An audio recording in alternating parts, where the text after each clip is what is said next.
Adapun baginda Nabi Muhammad, kenapa Nabi itu diperingati hari lahirnya? Karena Nabi Muhammad ini memang ditunggu-tunggu pada saat itu. Sebelum lahir Nabi Muhammad, dunia ini pudar cahaya ilmunya. Gak ada yang namanya ilmu saat itu. Gelap ini dunia daripada cahaya ilmu. Cahaya daripada akhlak juga tidak ada. Kezaliman saat itu di mana-mana, sampai adat istiadat sebelum lahirnya Nabi Muhammad yang dilakukan oleh orang jahiliyah. Jika ada seorang laki-laki suami meninggal, apa adatnya? Si istri dikubur hidup-hidup menemani daripada suaminya. Dak kira Pak, zaman saiki gelem dak kira nek sampean mati durung garing lemai sampean rabi maneh bojone sampean Pak. Zaman dulu dikubur hidup-hidup itu perempuan sebelum datangnya Rasulullah Shallallahu Alaihi Wasallam. Mereka yang kaya menindas yang miskin, yang kuat mereka menindas yang lemah. Baru munculnya Nabi Muhammad Shallallahu Alaihi Wasallam diatur kembali oleh Nabi Muhammad. Direset lagi sama Nabi, diatur lagi dari awal. Bagaimana Nabi menyebarkan daripada akhlak, menyebarkan daripada ilmu, mengajak mereka untuk saling akur bersatu, sehingga saat itu yang ditunggu cahaya daripada kebenaran, yang ditunggu pada saat itu cahaya ilmu, yang ditunggu cahaya akhlak, sang pembaharu yang ditunggu pada saat itu, yaitu baginda Nabi besar Muhammad Sallallahu Alaihi Wasallam. Sampai dalam Al-Quran Allah Subhanahu Wa Taala berfirman, alladzina atainahumul kitaba ya'rifunahu kama ya'rifuna abna'ahum wa inna fariqam minhum la yaktumunal haq wa hum ya'lamun. Alladzina atainahumul kitaba, mereka yang pernah kami turunkan kitab, kata Allah Subhanahu wa taala, mereka yang pernah saya turunkan kitab, yaitu orang-orang Yahudi dengan Tauratnya dan orang-orang Kristen, orang Nasoro dengan Injilnya. Mereka dulu orang Yahudi dan Nasoro adalah orang yang beriman seperti kita. Mereka punya kitab dari Allah Ta'ala. Tapi ketika lahirnya Nabi Muhammad mereka ingkar. Inilah yang membuat mereka kafir. Dulunya seperti kita, mereka orang Yahudi dan Nasoro sebelum datangnya Nabi Muhammad. Mereka orang-orang yang beriman, orang-orang yang taat kepada Allah Subhanahu wa Ta'ala. Ya'rifunahu, mereka orang-orang Yahudi dan Nasara, ya'rifunahu, mereka mengenal. Siapa yang dikenal di sini? Sebagian ulama mengatakan kata ganti dhamir ya'rifunahu di sini yaitu Al-Qur'an. Sebagian orang-orang Yahudi, bukan sebagian, mayoritas daripada mereka ingkar dengan Al-Qur'an sebagai penutup daripada kitab yang lain. Mereka ingkar Allah menurunkan Al-Quran kepada Rasulullah Sallallahu Alaihi Wasallam. Padahal ya'rifunahu, Allah sendiri yang menegaskan dalam Al-Quran, ya'rifunahu, mereka tahu dengan turunnya Al-Quran. Mereka tahu dengan kebenaran daripada Al-Quran. Mereka tahu Al-Quran itu adalah kalamullah Subhanahu wa Ta'ala. Tapi apa yang terjadi? Wa inna fariqam minhum yaktumunal haq.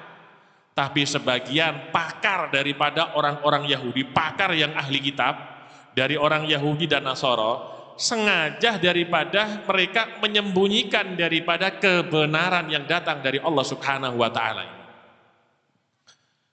Riwayat yang kedua dikatakan oleh ulama tafsir, ya'rifunahu, mereka mengetahui tahwilul kiblah. Dulu orang Yahudi dan Nasara kalau sholat itu menghadap ke Baitul Maqdis, begitu juga dengan baginda Rasulullah Sallallahu Alaihi Wasallam. Umat terdahulu Yahudi dan Nasara, mereka juga merasakan kewajiban sholat seperti kita. Tapi sholatnya mereka nggak seperti kita komplit. Ada dari mereka yang diwajibkan sholat subuh saja seperti umatnya Nabi Adam. Ada yang diwajibkan sholat duhur aja seperti umatnya Nabi Ibrahim kalau nggak salah. Ada yang diwajibkan sholat isya saja. Hanya kita yang diwajibkan semuanya oleh Allah karena ingin memberikan kemuliaan kepada kita umat Nabi Muhammad. Nabi Muhammad juga sempat sholat itu menghadap ke Baitul Maqdis. Tapi hatinya Nabi itu kurang sreg begitu. Kenapa? Karena orang Yahudi dan Nasoro ikut menghadap Baitul Maqdis. Dan mereka selalu mencaci Nabi. So, ini Muhammad lihat. Sholat menghadap mengikuti kita, kata orang Yahudi dan Nasoro. Akhirnya baginda Nabi berharap dalam sholat itu. Mudah-mudahan Allah perintahkan sholat menghadap ke Ka'bah. Allah berharap, Nabi Muhammad berharap menghadap ke Ka'bah. Akhirnya waktu itu pas sholat asar, Nabi sempat sholat menghadap Baitul Maqdis 18 bulan dalam Sahih Bukhari. Ketika sholat asar, datang perintah dari Allah untuk menghadap ke Ka'bah. Akhirnya yang asalnya sholat misalnya menghadap barat, langsung memutar mereka otomatis menghadap ke timur. Kenapa? Perintah saat itu turun ketika sholat. Mereka tahu orang Yahudi dan Nasara tentang perpindahan kiblat. Tapi seperti sebelumnya, mereka sengaja menutupi daripada kebenaran ini. Yang ketiga kata ulama, ya'rifunahu. Mereka mengenal baginda Nabi Muhammad SAW. Mereka tahu kelahiran Nabi Muhammad. Sayyidina Umar bin Khattab ingin memastikan.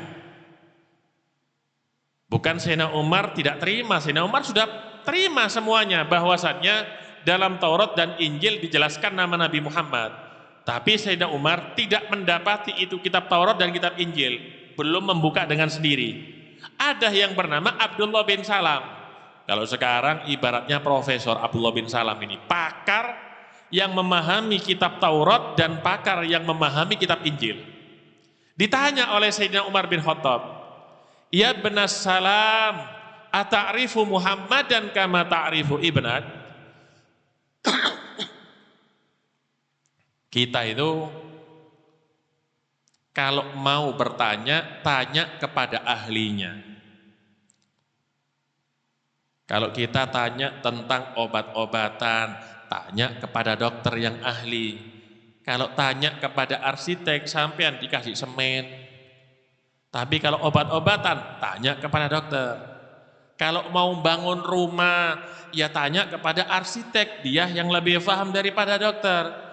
Urusan bangun rumah, sampean tanya kepada dokter, akhirnya sampean dikasih amoksilin. Tanya kepada yang ahli. Begitu juga orang yang ahli harus ada buktinya. Ada orang mengaku saya lulus daripada Universitas A, tunjukkan mana ijazahnya. Kalau ada ijazahnya, berarti benar dia ini lulus. Kalau enggak ada ijazahnya, berarti dia ini palsu. Hanya apa? Hanya mengaku. Enggak ada bukti daripada ucapannya.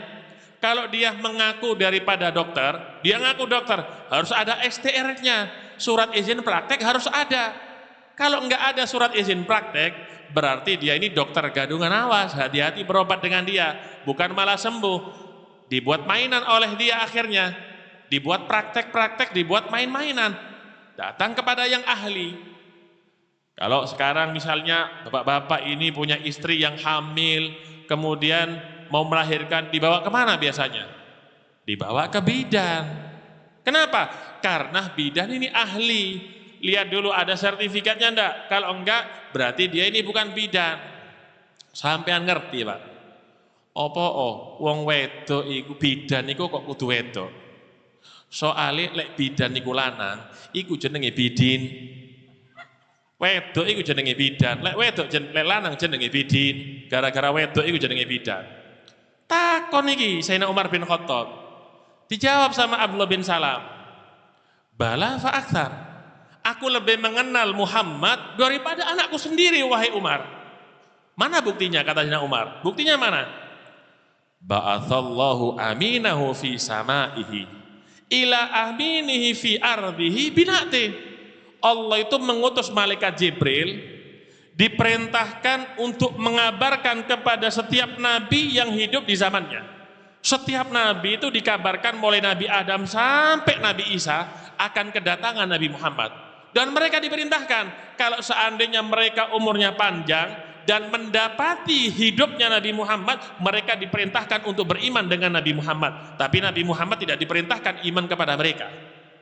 Bahkan Allah berkata kepada Nabi Isa, ya Isa, amin bi Muhammadin. Wa'mur man adrakahu min ummatika ayyuminu bih. Wahai Isa, kata Allah Subhanahu wa taala, amin di Muhammad, berimanlah engkau dengan Muhammad, kata Allah Subhanahu wa taala. Nabi Isa diperintahkan beriman. Nabi Muhammad tidak diperintahkan iman dengan Nabi Isa oleh Allah taala. Nabi Isa yang diperintahkan beriman. Berarti hebat ini Nabi Muhammad. Yang lain diperintahkan semuanya beriman kepada Nabi Muhammad, tapi tidak Nabi Muhammad. Bagaimana tidak?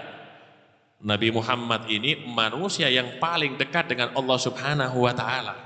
Saking dekatnya dengan Allah, setiap ibadah kita, ketika kita sebut nama Allah, pasti lanjutannya disebut nama Nabi Muhammad SAW. Pasti setelah kita menyebut nama Allah, nama Nabi Muhammad, Allahumma sholli. Kita sebut nama siapa? Allah dulu. Allahumma sholli ala sayyidina Muhammad. Setelah nama Allah disandingkan namanya siapa?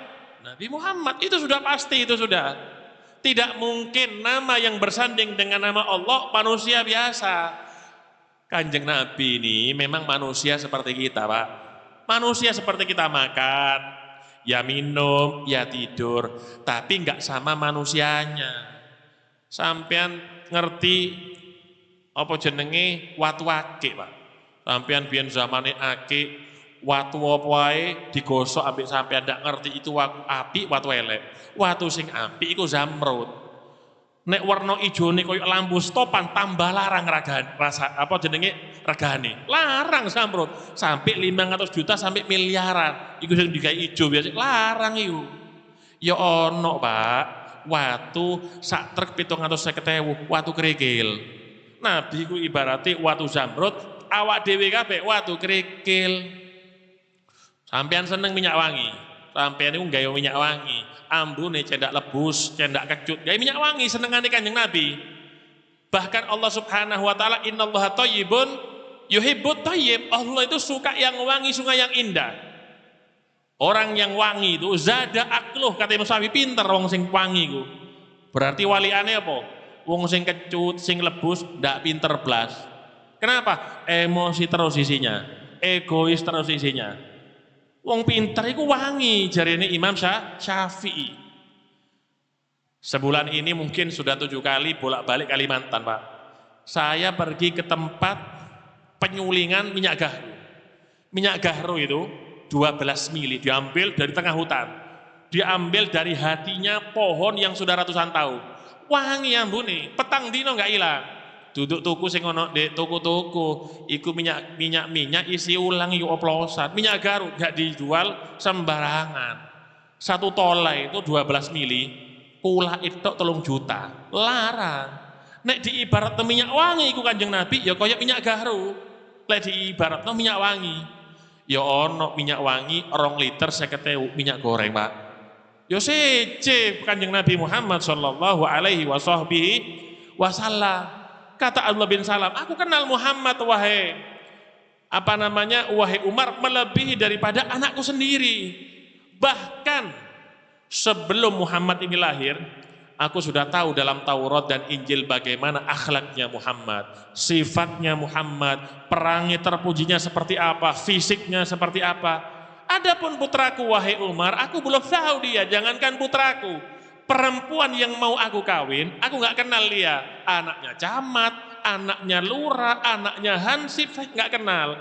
Warna kulitnya pun saya belum tahu. Warnanya sawo mateng, apa warnai sawo bosok, nggak kenal saya, Pak. Katanya Abdullah bin Salam. Tapi Muhammad wahai Umar, sebelum lahir sudah aku tahu bagaimana warna kulit, bagaimana fisiknya, bagaimana bentuknya Nabi Muhammad. Sehingga Pak, ditunggu-tunggu memang kelahirannya Nabi Muhammad sallallahu alaihi wasallam. Perayaan Maulid Nabi ini bukan seperti seremonial atau memperingati daripada kematian raja-raja atau orang hebat-hebat. Misal peringatan daripada kematian Gajah Mada. Dulu ketika dia hidup hebat, sekarang sudah mati, nggak ada ceritanya. Orang Yunani mengagungkan daripada Raja Athena. Dulu hebat di masa hidupnya, setelah mati enggak ada. Penguasa siapapun mereka hebat di masa hidupnya, setelah mati Nabi Muhammad Shallallahu Alaihi Wasallam bukan cuma masa hidupnya. Ketika hidup hebat Nabi Muhammad, menjadi panutan daripada umatnya. Sampai sekarang pun meninggal, Nabi Muhammad Shallallahu Alaihi Wasallam masih hebat dan masih dijalankan syariatnya. Buktinya apa? Kita sholat setiap hari. Itu ajarannya siapa? Itu ajarannya Nabi Muhammad. Kita ngaji Al-Quran, siapa yang ngajari terlebih dahulu? Nabi Muhammad. Bahkan saat ini kita malam duduk bersama-sama sesama muslim, saling mencintai, saling kasih sayang. Ini juga ajaran Nabi Muhammad. Artinya apa? Yang dibawa oleh Nabi Muhammad hidup sampai sekarang walaupun orangnya meninggal. Artinya perayaan kelahiran Nabi Muhammad nggak sama dengan perayaan kematian orang-orang besar, raja dan semisalnya. Perayaan kelahiran Nabi Muhammad bukan cuma memperingati kelahiran Nabi Muhammad, tapi menghidupkan kembali syariatnya Nabi Muhammad, menghidupkan kembali akhlaknya Nabi Muhammad, menghidupkan kembali semua yang dibawa oleh Nabi Muhammad SAW. Oleh karenanya mari peringatan Maulid Nabi seperti malam hari ini bukan seperti seremonial PON, pembukaan Piala Dunia, tapi perayaan Maulid Nabi Muhammad kita ambil hikmahnya. Kita ambil ilmunya, kita ambil pelajarannya, bagaimana akhlaknya Nabi, bagaimana Nabi dengan tetangganya, dulu bagaimana Nabi ketika jual beli, bagaimana Nabi ketika berbisnis. Nabi itu nggak suka berbohong dan nggak suka menipu dalam berbisnis. Seseorang datang menjual sesuatu kepada Nabi, ditimbang berat, Nabi curiga, dimasukkan tangannya, ternyata yang bawah itu basah. Apa kata Nabi? Man ghasyana falaisa minna. Orang yang menipu kami, kata Nabi, bukan termasuk golongan kami. Yang menipu umat Islam bukan golongan kami, kata Rasulullah Sallallahu Alaihi Wasallam. Oleh karenanya akhlak yang terpuji dari Nabi Muhammad hendaknya dipraktekkan di rumah-rumah kita. Kita praktekkan kepada sama kaum muslimin, yang muda menghormati yang tua menyayangi daripada yang muda. Semuanya kaum muslimin yang tua yang muda sama-sama saling bantu-membantu untuk menjalankan syariat Nabi besar Muhammad sallallahu alaihi wasallam. Sallallahu ala sayyidina Muhammadin wa ala alihi wa sahbihi wasallam walhamdulillahirabbil alamin wal afwa minkum wassalamu alaikum warahmatullahi wabarakatuh.